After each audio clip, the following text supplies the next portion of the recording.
প্রিয়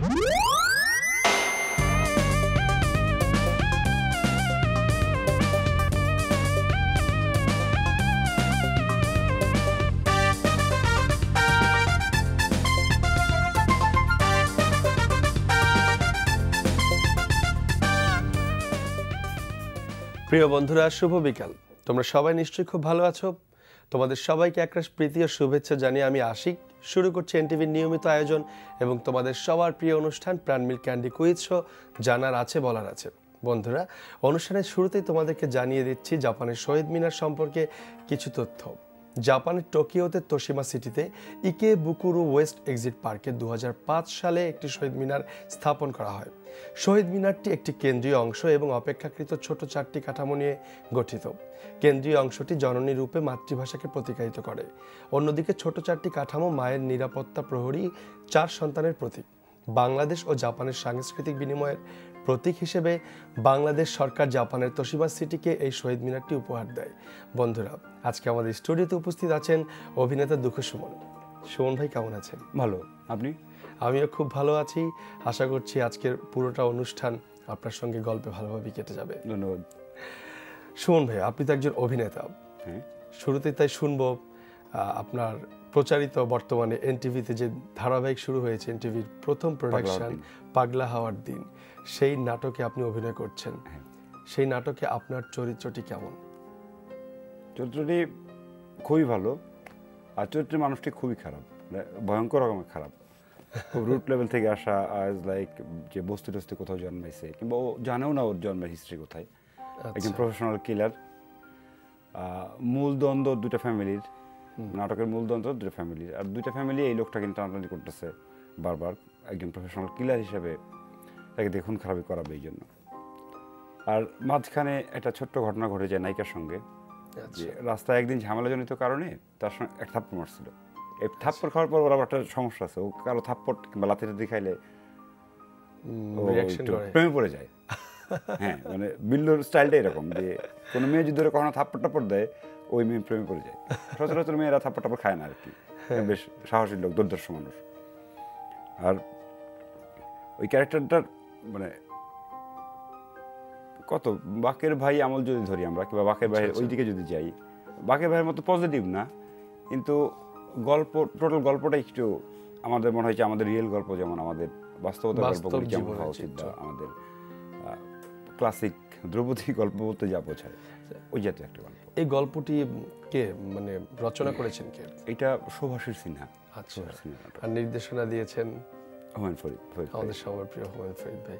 এই যে মানে একটা কাজ, টিম ওয়ার্ক, এত ভালো একটা প্রোডাকশন হচ্ছে এনটিভিতে, এই কাজটি করতে গিয়ে আপনি যে কো-আর্টিস্ট হিসেবে যাদেরকে পেয়েছেন এবং অনেক সিনিয়র অভিনেতাকেও পেয়েছেন, অভিনেত্রীকেও পেয়েছেন, আপনার সঙ্গে কারা কারা অভিনয় করেছেন? অভিনয় একদমই অনস্ক্রিনে যারা আমাদের সঙ্গে এখন পর্যন্ত যাদের সঙ্গে ছিলাম, তাদের মধ্যে সেলিম ভাই, সেলিম, শর্মিমালা, মিলি আছে, ইমরান। আর যাদের সঙ্গে হয়নি, আমার সঙ্গে যাদের দেখা হয়নি সঙ্গে ছিল, ফিরোজ ভাই ছিল, কেএস ফিরোজ। আচ্ছা আচ্ছা, কিসলু ভাই, হায়াত কাকা, বা অনেক সিনিয়র অভিনেতা আছে। এছাড়াও বোধহয় শর্মিমালা আছে, সিনিয়র দেবতা আরও আছে, কুমকুম আপা। আচ্ছা আচ্ছা, তারপর সবই আলম। সপ্তাহে কি বার যাচ্ছে নাটকটি? বুধ বৃহস্পতি, দুই দিন যাচ্ছে। আশা করি এই নাটকটি অনেক ভালো যাবে, দর্শকরা খুব ভালোভাবে উপভোগ করবে নাটকটি, আমরাও দেখব। খুব ভালো একটি নাটক। এই যে পাগলা হাওয়ার দিন নাটকের নাম, এই নামের সাথে গল্পের কতটুকু সামঞ্জস্যতা আছে? একদম একদম, মানে খুবই চমৎকার সামঞ্জস্য। যে পাগলা হাওয়ার দিন বলতে আসলে একটা ক্রাইসিস আওয়ারকে মিন করছে, যে আচ্ছা একদিকে যেমন প্রেম প্রীতি সব কিছু চলতেছে, পাগলা হওয়ার সঙ্গে কিন্তু এই ব্যাপারটাও যায়, যে প্রেমের ক্রাইসিস কিংবা জীবনের ক্রাইসিস যাই বলি না কেন, যদি জীবনের ক্রাইসিস বলি সেটা এক ধরনের পাগলা হওয়া, বা প্রেমের মধ্যে এক ধরনের পাগলা হওয়ার বিষয় থাকে। তো সব মিলে যে দুইটা ফ্যামিলির খুব চরম দ্বন্দ্বগুলি তুলে ধরা হয়েছে, সেটা তো আসলে আমাদের বাস্তবতায় এই দুইটা ফ্যামিলির গল্প দিয়ে আসলে ভাইয়া আমরা শুনবো পাগলা হওয়ার দিনের কথা।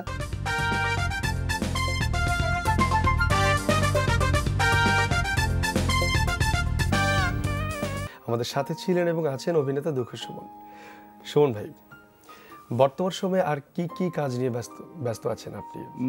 আরও কয়েকটা সিরিয়াল রানিং আছে, সেগুলি কাজ করছি। আমি গ্র্যান্ড মাস্টার, চ্যানেল 9-এ চলে গ্র্যান্ড মাস্টার, দীপঙ্কর দেবনের পরিচালনা। আচ্ছা আচ্ছা। আর কিছু সিরিয়ালের কাজ শুট চলতেছে। আচ্ছা। শামস করিম, মানে মোশাররফ ভাইয়ের ছোট ভাই, তার একটা সিরিয়াল আছে, নাম হলো হোসেন ভাইয়ের দোকান আসা লোকজন। এটা কি নাটকের নাম? নাটকের নাম, একটা বড় সিরিয়াল। আচ্ছা। আর সেটা ডিরেকশন লিখছেন হলো আশরাফ চঞ্চল। আচ্ছা, নির্দেশনা হলো শামস করিম। আমরা যদি গ্র্যান্ড মাস্টারের কথায় আসি, সেই গ্র্যান্ড মাস্টার যেটি প্রচারিত হচ্ছে এখন, সেখানে আপনার আর মানে অভিনেতা অভিনেত্রী আর কারা কারা ছিলেন? গ্র্যান্ড মাস্টারের তারিন আপা, সৈয়দ সেলিম, হাসান ইমাম, অনেকেই, মানে কল্যাণদা, জিনি আপা, আসাদ ভাই, আর অনেকেই, ইরফান ভাই, মানে বলাই কঠিন শেষের দিকে তো, তার মানে সবাই ঢুকে গেছে তার আগেই। আচ্ছা আচ্ছা, ওকে, কথা বলবো, আরো একটা ফোন আছে, নিয়ে আসি। হ্যালো বন্ধু, কেয়া কোন ক্লাসে পড়ছো? ক্লাস 8। কোন বিভাগ থেকে প্রশ্ন করব? জানা অজানা। জানা অজানা থেকে প্রশ্ন করব তোমার জন্য। প্রথম প্রশ্ন হচ্ছে, উত্তম কুমারের আসল নাম? অপশন ক উত্তম কুমার বন্দ্যোপাধ্যায়, অপশন খ অরুণ কুমার চট্টোপাধ্যায়, অপশন গ অরুণ কুমার মুখোপাধ্যায়।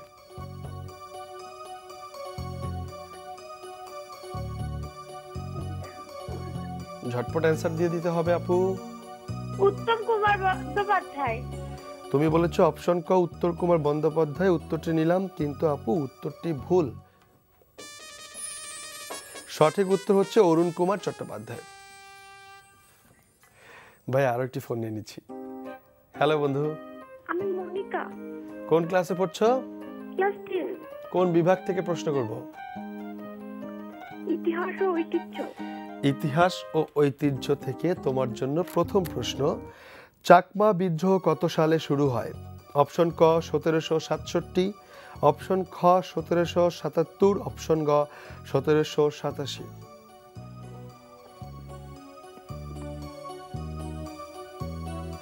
অপশন খ 1777। অপশন খ 1777, উত্তরটি নিলাম, উত্তর একদম সঠিক হয়েছে। তুমি পেয়ে গেলে 500 টাকা সমমূল্যের বই। যাচ্ছে পরবর্তী প্রশ্নে। দিল্লির কোন সম্রাট উজ্জয়িনী নগর ধ্বংস করেন? অপশন ক আলাউদ্দিন হাসান, অপশন খ আলতামাস, অপশন গ কুতুবুদ্দিন।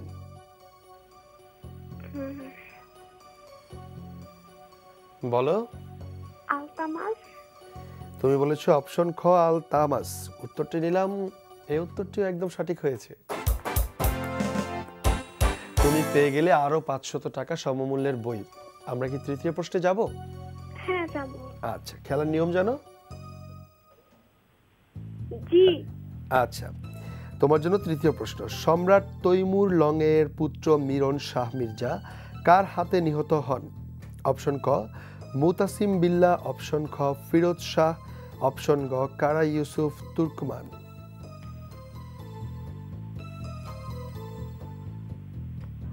অপশন গ কারা ইউসুফ তুর্কমান। অপশন গ কারা ইউসুফ তুর্কমান, উত্তরটি নিলাম, তোমার এই উত্তরটিও একদম সঠিক হয়েছে।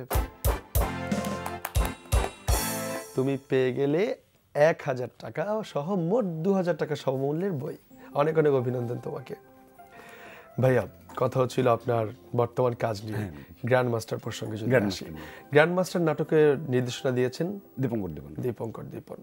এই নাটকটি তো প্রায় অনেক পর্ব প্রচারিত হয়ে গেছে, 100। কেমন সাড়া পাচ্ছেন?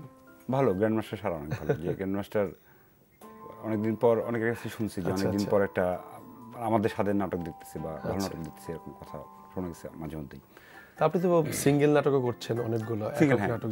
আমরা 21শে ফেব্রুয়ারি উপলক্ষে আপনি খুব ভালো একটি প্রোডাকশনে কাজ করেছেন, সেটি হচ্ছে মিছিলের মুখ। সেই নাটকটি সম্পর্কে যদি একটু আসি, এখানে অভিনয় করেছেন কে? মিছিলের মুখ নাটকটা মানে অসাধারণ একটা গল্প, অসাধারণ বলছে এই জন্য যে ভাষা আন্দোলনের নাটক, এমন না যে আমরা 50-52 ফিরে যাচ্ছি, এই সময় দাঁড়িয়ে গল্পটা করছি। যেমন 3 জন মূল মানুষ, director, assistant director, art director, আমরা একটা সিনেমা বানাতে যাচ্ছি। এটা গল্প, হ্যাঁ, এই গল্পটা সিনেমা বানাতে যাচ্ছি। তো এই সিনেমার জন্য একজন মিছিলের জন্য অনেক বড় একটা টিম দরকার। তো সেই টিমে যাদের সঙ্গে চেহারায় মোটামুটি আগের ছবিগুলির সাথে চেহারা মিলতেছে, এরকম মানুষদের লক করা একটা বিষয় করতেছে।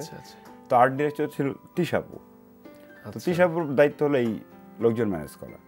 তো ওর এক বোন জামাই তারেক আহমদ খান, তারিক আনাম খান হ্যাঁ, আছেন, ওর বোন জামাইয়ের সঙ্গে তিশা চেহারাটা আছেন, মিলে আর- যায়, এই জন্য তার বোন জামাইকে গিয়ে অফারটা দেয়। উনি ব্যক্তিগত জীবনে একজন ইসের কোচার, কি বলে, ক্রিকেট কোচার, আচ্ছা বাচ্চাদের ক্রিকেট শেখায়। তো ওনাকে যখন মিছিলটার কথা বলা হয় তো উনি বেশ মিছিলে অংশগ্রহণ করবে। হঠাৎ তিনি আবিষ্কার করলেন যে আমার বাসায় আমার বউ বসে বসে জি বাংলা দেখতেছে, আর লাইক যে আচ্ছা। অন্য চ্যানেল দেখতেছে, মানে পার্শ্ববর্তী দেশের হ্যাঁ, চ্যানেলগুলো দেখছে। কিন্তু আবার মেয়েও একই ঘটনা, অর্ধেক ইংরেজি বলে অর্ধেক বাংলা পড়ে। সেই সিদ্ধান্ত নিয়ে যাওয়া, শুদ্ধ স্লোগানটা হইতে বাংলাটা কেউই চর্চা করছে স্লোগানটা না। হইতে হবে আমাদের ঘরে। আবার এইদিকে সিনেমাওয়ালাদের মধ্যে ঝামেলা লেগে যায় যে সিনেমা প্রডিউস করতেছে কে, পরে দেখা গেল যে একজন মানে যুদ্ধবিরোধী একজন মানুষ সেই সিনেমার প্রডিউসার হতে যাচ্ছে। তখন আমি প্রতিবাদ করতেছি, অ্যাসিস্ট্যান্ট ডিরেক্টর প্রতিবাদ করতেছে, না আমরা সিনেমাটা করবো, আমি ব্যক্তিগতভাবে সিনেমাটা করতে চাই না। আচ্ছা এই প্রতিবাদের জায়গা থেকে তারপর একটা মিলমিশে আসে, ডিরেক্টর নিজেও সিনেমাটা করতে চায় না আর। আচ্ছা কিন্তু মিছিলটা আমরা ঠিক করি, মিছিলটা করি কি মানে সেই নিয়ে যে আমরা আর বাংলার মধ্যে ইংরেজি বলবো না, কথা বলার সময় আর বাংলার মধ্যে ইংরেজি শুদ্ধ না থাকে, বাংলাটাই শুদ্ধ বাংলাটা বলার চেষ্টা করবো। যে ভাষার জন্য হ্যাঁ, যে ভাষার জন্য রক্ত এত দিতে কিছু হয়ে গেল, হয়েছে, রক্ত দেয়া, বা এটা পৃথিবীর ইতিহাসে অন্যতম একটা ইতিহাস যে, আর এর জন্যই তো শেষ পর্যন্ত আন্তর্জাতিক মাতৃভাষা দিবসের যে ব্যাপারটা, সেটা শুধুমাত্র আমাদের ভাষার এই যুদ্ধের কারণেই কিন্তু সেই ইয়েটা দেওয়া, এত বড় একটা সম্মান। নাটকটি নির্দেশনা দিয়েছেন কে? ডিরেক্টর হলো আবু হায়াত মাহমুদ। আচ্ছা আচ্ছা, তার অনেক ভালো ভালো হ্যাঁ, প্রোডাকশন আমরা ভালো, দেখেছি, হ্যাঁ। এনটিভিতে প্রচার হয়েছে। হ্যাঁ। ভাইয়া কথা বলবো, আরেকটা ফোন নিয়ে আসি। হ্যালো বন্ধু, হ্যালো, কি নাম আর কোন ক্লাসে পড়ছো? আমার নাম আয়েশা, আমি 5 এ পড়ি। কোন বিভাগ থেকে প্রশ্ন করবো আয়েশা? হ্যালো হ্যালো, ইতিহাস ও ঐতিহ্য। ইতিহাস ও ঐতিহ্য থেকে আয়েশা, তোমার জন্য প্রথম প্রশ্ন। কিংসফোর্ড কে হত্যার জন্য বোমা নিক্ষেপ করেন কে? অপশন ক সূর্য সেন, অপশন খ ক্ষুদিরাম, অপশন গ বাঘা যতীন। বলো। বাঘাযতীন। তুমি বলেছো অপশন গ বাঘা যতীন, উত্তরটি নিলাম, কিন্তু ভাইয়া উত্তরটি ভুল। সঠিক উত্তর হচ্ছে অপশন খ ক্ষুদিরাম। আরো একটি ফোন নিয়ে আসি। হ্যালো বন্ধু, হ্যালো ভাইয়া, আমার নাম আকিব, কোন ক্লাসে পড়ছো? ক্লাস 6, কোন বিভাগ থেকে প্রশ্ন করব? খেলার মাঠ। খেলার মাঠ থেকে তোমার জন্য প্রথম প্রশ্ন Akif. Shakib Al Hasan Australian Big Bash লিগে বর্তমান কোন ক্লাবের হয়ে খেলছেন? অপশন ক মেলবোর্ন রেনগেটস, অপশন খ এডিলেড স্ট্রাইকার্স, অপশন গ ব্রিসবেন হিট। মেলবোর্ন রেনগেটস। তুমি বলেছো অপশন ক মেলবোর্ন রেনগেটস, উত্তরটি নিলাম, উত্তর একদম সঠিক হয়েছে। তুমি পেয়ে গেলে 500 টাকা সমমূল্যের বই। যাচ্ছে পরবর্তী প্রশ্নে। টেনিস তারকা এন্ডি মারে তার ক্যারিয়ারে এখন পর্যন্ত কয়টি গ্র্যান্ড স্লাম জয়লাভ করেন? অপশন ক 2টি, অপশন খ 3টি, অপশন গ 4টি। গ 4টি। তুমি বলেছো অপশন গ 4টি, তোমার উত্তরটি নিলাম, কিন্তু ভাইয়া উত্তরটি ভুল। সঠিক উত্তর হচ্ছে অপশন ক 2টি, উইম্বলডন ও ইউএস ওপেন। কথা হচ্ছিল যে প্রসঙ্গ নিয়ে, হ্যাঁ, মিছিলের মুখ নিয়ে মিছিলের মুখ নিয়ে। আবু হায়াত হায়াত মাহমুদের নির্দেশনায় নাটকটিতে কাজ করেছেন। তো এই নাটকে যে আপনি অ্যাসিস্ট্যান্ট ডিরেকশনে কাজ করেছেন, ভবিষ্যতে কি পরিকল্পনা আছে ডিরেকশন দেওয়ার? ভবিষ্যতে না, আমার এর আগেই ছিল, অনেক আগে থেকেই আচ্ছা। সিনেমা বানানোর এক ধরনের পরিকল্পনা ছিল, এবং কি আপনি আমি নিজে পরিচালনা আমার করবেন? শুরুটা ছিল দীপঙ্কর দিগন্তার সঙ্গে অ্যাসিস্ট্যান্সি দিয়ে। আচ্ছা আচ্ছা আচ্ছা। তো এক সময় গিয়ে মনে হয়েছে সিনেমাটা করে ফেলবো বা সিনেমা করতে যাচ্ছি এরকম কিছু। তারপর ফেসবুকে বেশ ঘটা করে আয়োজন করে গেলাম ফরিদ ভাইয়ের সঙ্গে মিটিং করতে। ফরিদ ভাইয়ের সঙ্গে মিটিং শেষ করলাম, আচ্ছা। তার প্রথম সংলাপটা হচ্ছে আমার মনে আছে আমাদের যে আমি প্রয়াত হ্যাঁ, ফরিদ গিয়ে বলছি যে সিনেমার কথা, তুমি জানো না আমি সিনেমা করবো না, আমি তো বলে দিয়েছি, পত্রিকা ডিক্লেয়ার দিয়েছি। আমি আবার তার সঙ্গে আমার সম্পর্ক অনেক ভালো ছিল, যে আমরা আচ্ছা। তার আগে প্রায় 4টা সিরিয়াল একসঙ্গে কাজ করতাম। আর জাহাঙ্গীরনগর হওয়ার সূত্রে যে আসলে বড় ভাই ছোট ভাইয়ের সম্পর্কটা ছিল, তো আমিও খুব বোল্ডলি বললাম, আপনি সিনেমা করছেন, আমাদের সিনেমাই হয় নাই, আর আপনার সিনেমা কোন সিনেমা দেখাবো আমরা বিদেশে? তারপরে ওই জায়গাটা যে কি বানাচ্ছ বলো, গল্পটা বললাম, সে এক দুঃখজনক ব্যাপার। শেষ পর্যন্ত গিয়ে ফরিদ ভাই আমার কাছে 2 মাস পরে আবার স্ক্রিপ্ট চাইলো, আমি বললাম যে 2 মাস সময় লাগবে আমার শেষ করে লিখে দিতে। বাহ, তাহলে তো আমাদের প্রয়াত মানে ফরিদী ভাইয়ের সাথে আপনার খুব ভালো একটা স্মৃতির মুহূর্ত কেটেছে। হ্যাঁ, কিন্তু আমরা সেটা শুনবো। তবে পরে আমি আর সেই 2 মাস সময় পাইনি।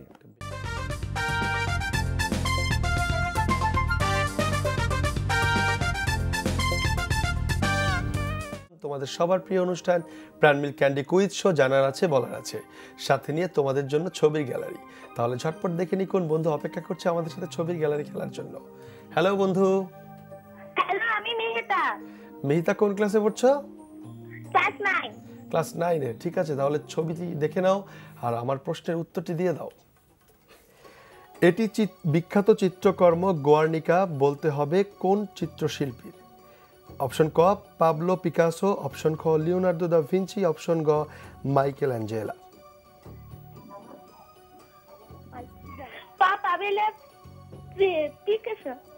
তুমি বলেছো পাবলো পিকাসো, অপশন ক। উত্তরটি নিলাম এবং উত্তর একদম সঠিক হয়েছে। পরবর্তী প্রশ্ন তোমার জন্য, ছবিটি দেখো। ছবির এই ফুলটির নাম বলো। অপশন ক ক্রোকাস, অপশন খ কার্নেশন, অপশন গ স্ট্রস। স্ট্রস। তুমি বলেছো অপশন গ স্ট্রস। উত্তরটি নিলাম এবং উত্তরটি একদম ভুল। সঠিক উত্তর হচ্ছে অপশন ক ক্রোকাস। শোন ভাই, ফিরে আসি আপনার অভিনয় জীবনে। যদি অভিনয়েই আসি, আপনার অভিনয়ের শুরুটা হয়েছিল কিভাবে? অভিনয় শুরু একদম মঞ্চ যাত্রা দল, আমাদের গ্রামে একটা দল আছে যেটা মৌসুমী নাট্যগোষ্ঠী। মৌসুমী নাট্যগোষ্ঠী, যে দলে অনেক বড় বড় যাত্রা শিল্পী ছিলেন। তাদের মধ্যে একজনের নাম যাত্রা শিল্পের যে কেউ চিনবে বা বাংলাদেশ অনেকেই চিনবে, তার নাম হলো বাবু ভানুপ্রত্যার। আচ্ছা। তো উনি, আর তার আগে থেকে আমার গ্রামে যাত্রা একটা ঐতিহ্য চলে আসতেছিল। তো ওই দল থেকে আসলে মূলত শুরু, যে আমরা যাত্রাটা ঠিক সবসময় করতে তা না, বছরে একবার হয়তো 4-5টা আগে খুব দিয়ে একটা ভালো একটা program মাধ্যম করে। ছিল বিনোদনের যাত্রা। যাত্রা তো এখন নেই, তারপরও আমাদের এখানে এক ধরনের প্র্যাকটিস এখন আছে যে আমরা, আচ্ছা। আর ওইখান থেকেই শুরু। তারপর মঞ্চ নাটক, মঞ্চে কাজ করেছেন আপনি? তারপর কোন দলে কাজ করতেন? আমি মঞ্চে জাহাঙ্গীরনগর বিশ্ববিদ্যালয়ে পড়তাম। আচ্ছা। তো জাহাঙ্গীরনগর থিয়েটার করতাম ওই সময়। তারপর সেই থিয়েটারটার নাম মানে জাহাঙ্গীরনগর থিয়েটার আপনি কাজ করেছেন? হ্যাঁ। তারপর ঢাকায় আসলাম। ঢাকায় যখন একদম সেটেল, আবার কিছুদিন পর তারপর থেকে শুরু করলাম নাট্যধারা। এখন নাট্যধারায় কাজ করেছেন। নাট্যধারায় মানে কোন কোন প্রোডাকশন ছিল যেগুলোতে আপনি অভিনয় করেছিলেন? আমি নাট্যধারাতে খুবই নতুন, কারণ জাহাঙ্গীরনগর ছেড়ে আসার পর যেহেতু এখানে জয়েন করা। আর নাট্যধারাতে আমার 2টা নাটক রেগুলার, আমার 2টা আছে, রথরশি আর আয়না বিবির পালা। আয়না বিবির পালা, হ্যাঁ। আরও 2টা নাটক দলের আছে, হলো গড়রাজি কবিরাজ এবং অশ্বমেধ যজ্ঞ। এই 4টা নাটক মোটামুটি রেগুলার নাটক। আচ্ছা, রথের রশির প্রসঙ্গে যদি আমরা আসি, রথের রশিটা মানে নাট্যকার এবং নির্দেশনায় কে ছিলেন? রথের রশি রবীন্দ্রনাথ ঠাকুরের নাটক, আর নির্দেশনা দিয়েছেন আশিস খন্দকার। আচ্ছা, আশিস দা। মানে great man। আমার দেখা হয়নি নাটকটা, তো এই কারণে বেশি কৌতূহল আসলে রথের রশি নাটক। রথের রশি নাটক এরপরে শো হলে আমি নিশ্চিত জানাবো। আর রথের রশির তো গল্পটা অসাধারণ গল্প। রবীন্দ্রনাথের গল্পটা কি বলার আছে। আচ্ছা। আর ওইখানে রথের রশিতে একটা কবি চরিত্র আছে, যেটা আসলে রবীন্দ্রনাথ নিজেই শেষের দিকে এই কবির এন্ট্রি হয়। আচ্ছা, সেই চরিত্রটি কে করেছিল? আমি। আচ্ছা, আপনি মানে এই জন্য বলতেছিলাম যে রবীন্দ্রনাথের ওর ধরেই নেওয়া হচ্ছিল, যে আলোচনাতেও বিভিন্নভাবে বলা হয়েছে যে আসলে রবীন্দ্রনাথ যখন সে প্রগতিশীল, তারই প্রতীক আসলে সেই কবি চরিত্র। আয়না বিবির পালা, এটা একটা ফোক। আয়না বিবির পালা ময়মনসিংহ থেকে করা, ময়মনসিংহ থেকে অবলম্বন, মানে একদমই নাচে গানে ভরপুর একটা নাটক। এটা নির্দেশনা কে দিয়েছেন?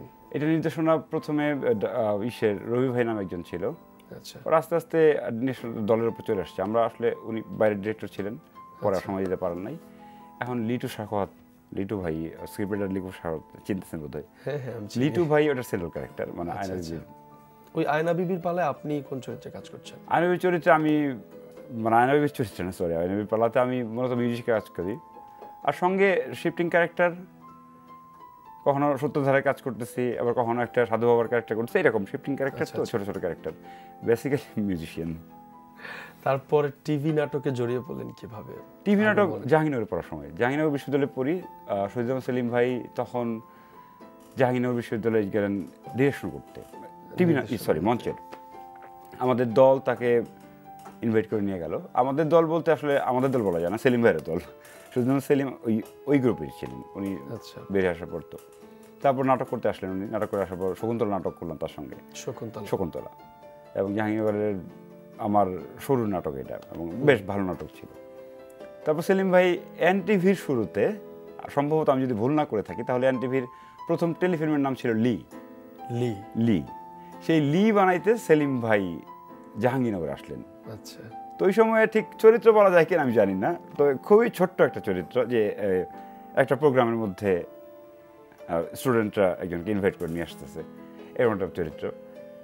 কিন্তু ওই সময়ের এক্সাইটমেন্টটা অন্যরকম ছিল একদমই। আজকে হয়তো মনে হচ্ছে ছোট চরিত্র এটা সেটা, মেলা কিছু, কিন্তু ওই সময়ে আমি টিভিতে মুখ দেখা যাবে একটা গুরুত্বপূর্ণ বিষয় ছিল, অবশ্যই ছিল। সূচনাটা এনটিভি ছিল, হ্যাঁ এনটিভি। এরপরে আসি চলচ্চিত্র, আপনি খুব ভালো ভালো দুটি চলচ্চিত্রে কাজ করেছেন, সেই চলচ্চিত্রের নাম দুটি আপনার মুখ থেকে শুনতে চাই। দুটি মানে যারা চলে আসছে, রিলিজ হয়ে গেছে দুটো, যে নেকাব্বরে মহাপ্রয়াণ, আর হলো স্টোরি অফ সামারা। নেকাব্বরের মহাপ্রাণ যখন মুক্তি পায় ছবিটি, এই ছবিটি মানে কতটি হলে মুক্তি পেয়েছিল? খুব বেশি সম্ভবত না, কারণ একটু আর্ট ধরনের ফিল্ম তো, মানে আমি আর্ট ফিল্ম ব্যাড ফিল্ম আলাদা করতে চাচ্ছি না, এগুলো বলতেছিলাম, কিন্তু একটু আর্ট ঘটনার হয়তো যেটা হয় যে কমার্শিয়ালি যাওয়াটা অনেক কঠিন হয়ে যায়, মানে একদমই মানুষের মাস পিপুলের মধ্যে। আর কবিতাটাই ছিল একটা জটিল কবিতা, নির্মল গুণের নেকাব্বরে মহাপ্রাণ থেকে স্ক্রিপ্ট করা। নিজে পরিচালনা করেছেন পথিক মাসুদ, উনি একজন কবি পথিক মাসুদ। আর মানে টোটাল সিনেমাটা একটু অন্যরকম ছিল, মানে অনেকের কাছে অনেকেই খুব মানে রীতিমতো বিব্রত হয়ে গেছে যে এটা কি সিনেমা দেখলাম, আর কেউ বলছে না খুব ভালো কিছু দেখলাম, মানে কি যেন একটা ব্যাপার আছে সিনেমাটার। আচ্ছা আচ্ছা, আমার মনে হয় যে নিয়ে যথেষ্ট আলোচনা চলতেছে। তো এইবার পুরস্কারের সময় চলে আসছে, মানে নেকাব্বর মহাপ্রয়াণ যে সময়ের ছিল ওই আমলের পুরস্কারটা বোধহয় এই সময়ের। কি হবে আপনার অন্যান্য চলচ্চিত্রগুলো নিয়েও আমরা আলোচনা করব, একটা ফোন নিয়ে আসি। হ্যালো বন্ধু। হ্যালো, কি নাম ভাইয়া? আমার নাম আফরা। কোন ক্লাসে পড়ছো? 6 এ। কোন বিভাগ থেকে প্রশ্ন করব? বুদ্ধির খেলা। বুদ্ধির খেলা থেকে তোমার জন্য প্রথম প্রশ্ন, কখন 100 থেকে 100 বিয়োগ করলে 99 হয়? কখন 100 থেকে 100 বিয়োগ করলে 99 হয়? শর্টকাট অ্যান্সার দিতে হবে।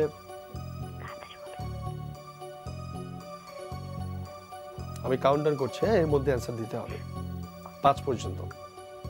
ভুল করলে। কি করলে? ভুল করলে। আচ্ছা, তুমি বলছো ভুল করলে। উত্তরটা নিলাম, কিন্তু ভাইয়া সঠিক উত্তর হচ্ছে 100 টাকা থেকে 100 পয়সা বিয়োগ করলে।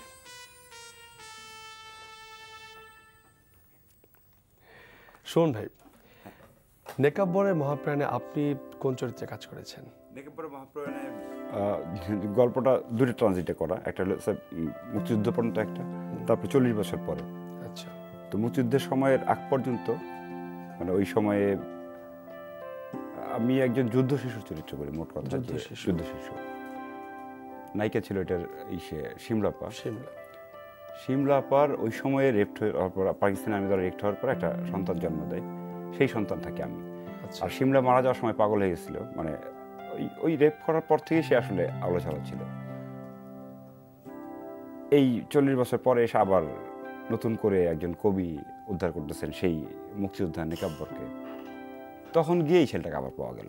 সে এখন পাগল, একটা এলাকায় থাকে, সে এলাকায় এর কেউ খাইতে দেয় না, সবাই এর বলে যাওয়া পাগল। তো বকাঝকা করতেছে, এর পিছনে দৌড়াচ্ছে, কিন্তু কেউই খাইতে দেয় না, কারণ তাদের মধ্যে এক ধরনের ঘৃণা আছে এই পাগলটার প্রতি, যে তুই তো পাকিস্তানের আর্মির সন্তান। কিন্তু এই যে খাইতে দেয় না, এই ক্রাইসিসগুলি থেকে ও মাটি খাচ্ছে, কখনো কখনো গাছের পাতা খাচ্ছে, মানে এই জাতীয় কিছু মোমেন্ট ক্রিয়েট করা হয়, যে হ্যাঁ একদম মাটি খাওয়ার দৃশ্যটা মোটামুটি আমার খুবই পছন্দের একটা দৃশ্য। আমার অনেকদিন মনে থাকবে মাটি খাওয়ার দৃশ্যটা, যে ওরা কেক এনে, এই যে কফি মিষ্টিতে কেক আছে না, একটা খয়েরি কালার, একটু বেশি খয়েরি, ওই কেকটা না কেন একটু ক্লোজ শটে থাকবে, আমি মাটি খাইতে পারবো। বেশ খুবই অবাক ছিল যে মাটি খাওয়া গেল। এবং টোকো ঠাকুর, তখন দেখতেন শাহবাগে বলতেছে যে তুমি কি করে মাটি খেলে, আমি মাটি তো খাইনি দাদা, কিন্তু শর্টকাটটা ছিল, এটা বিশ্বাসই করতে রাজি রাজি মাটি খাওয়া। তো অনেক কি বলে যে খুব যে হ্যাঁ খুব যে বড় চরিত্র তা না, কিন্তু আমার কাছে বড় চরিত্র বলতে আসলে ওইরকম কিছু নাই। ওইটাই বড় চরিত্র। কিন্তু চলচ্চিত্রে কাজ করছেন সামনে আসতেছে, যা নিয়ে আসবে সম্ভবত এই বছরই। আচ্ছা, আর সোনার কাঠি নামে একটা সিনেমার শুটিং যাচ্ছি। তারপর আমাদের আশরাফ শিশির, মানে গাড়িওয়ালা খ্যাত আশরাফ শিশির, আশরাফদার একটা সিনেমাতে কাজ করব, কিন্তু নামটা এখন বলা যাবে না। দুর্দান্ত এক চরিত্র। অনেক শুভকামনা রইল আপনার সামনের চলচ্চিত্রের জন্য এবং আপনার অভিনয় জীবনের জন্য। আপনি ভালো থাকবেন। অনেক অনেক ধন্যবাদ আমাদের অনুষ্ঠানের পক্ষ থেকে এবং এনটিভির পক্ষ থেকে। আপনাকেও ধন্যবাদ এবং এনটিভিকে অসংখ্য ধন্যবাদ। ধন্যবাদ ভাই। প্রিয় দর্শক শ্রোতা, বিশ্বের যে কোনো প্রান্ত থেকে যে কোনো সময় এনটিভিতে সম্প্রচারিত সংবাদ ও অন্যান্য সকল অনুষ্ঠান উপভোগের জন্য লগ ইন করুন আমাদের পূর্ণাঙ্গ ওয়েব পোর্টাল www.ntvbd.com এ। বন্ধুরা, তোমরা সবাই ভালো থেকো, সুস্থ থেকো। তোমাদের সাথে আবারও দেখা হবে আগামী পর্বে, একই অনুষ্ঠানে, একই চ্যানেলে।